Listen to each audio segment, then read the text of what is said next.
Hello and welcome to What the F*** Just Happened Today, your essential guide to the daily shock and awe in national politics. I'm Joe Amditis. Let's get to it. It's Wednesday, March 8th, 2023. Welcome to day 778. Biden's budget blueprint aims to cut federal budget deficits by nearly $3 trillion over the next decade. As part of the budget, Biden wants to increase the Medicare payroll tax on people who make more than $400,000 a year and impose a tax on households worth more than $100 million. Biden will release his fiscal 2024 budget plan tomorrow and has already faced pressure to cut spending from House Republicans, who have refused to raise the nation's debt limit, setting up the risk of a national default.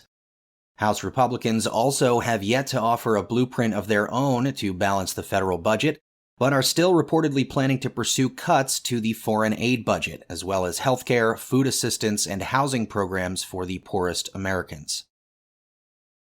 Moving on, the White House condemned Tucker Carlson for his false narrative that the January 6th Capitol riot was a largely peaceful event, calling his description of the unprecedented violent attack on our Constitution both shameful and false. White House spokesperson Andrew Bates added, "We also agree with what Fox News' own attorneys and executives have now repeatedly stressed in multiple courts of law, that Tucker Carlson is not credible." Bates was referring to revelations from the $1.6 billion defamation lawsuit filed by Dominion Voting Systems against Fox News, which led to the disclosure that a senior vice president at Fox News testified in his deposition that he did not consider Carlson's show to be a credible source of news. Tucker, meanwhile, claimed that he passionately hated Trump, according to documents released from that same defamation lawsuit. On January 4th, 2021, Carlson texted an unnamed Fox coworker, "We are very, very close to being able to ignore Trump most nights. I truly can't wait." He added, "I hate him passionately. I can't handle much more of this." He then went on to say, "What he's good at is destroying things. He's the undisputed world champion of that. He could easily destroy us if we play it wrong." Moving on, Kevin McCarthy rejected an invitation from Ukrainian President Volodymyr Zelensky to visit his country. Although there is widespread bipartisan support for Ukraine across Congress, some House Republicans are calling for an end to additional military and financial aid to the country.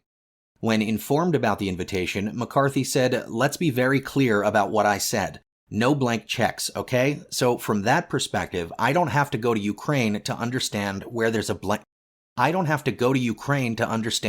blank check or not." He added, "I will continue to get my briefings and others, but I don't have to go to Ukraine or to Kyiv to see it. And my point has always been I won't provide a blank check for anything." The Pentagon, meanwhile, blocked the Biden administration from sharing American intelligence with the International Criminal Court in The Hague regarding Russian atrocities in Ukraine. Military leaders said they feared setting a precedent that might be used to prosecute Americans. The evidence reportedly includes material about Russia's decisions to deliberately target civilian infrastructure and to abduct thousands of Ukrainian children. And finally, a bipartisan group of 12 senators introduced a bill that could be used to ban TikTok. While the Restrict Act isn't aimed just at TikTok, it would give the federal government broad abilities to restrict or ban technologies from China, Cuba, Iran, North Korea, Russia, and Venezuela, all nations that were deemed by the U.S. to be adversaries. The Commerce Department would be tasked with reviewing, identifying, and mitigating perceived risks from technology produced by companies with ties to so-called foreign adversaries, which the government deems pose undue or unacceptable risk to U.S. national security. That's all for now. You can find the links and sources for all of these stories on the main website. And as always, visit whatthefjusthappenedtoday.com for the latest news and headlines. Until next time, I'm Joe Amditis.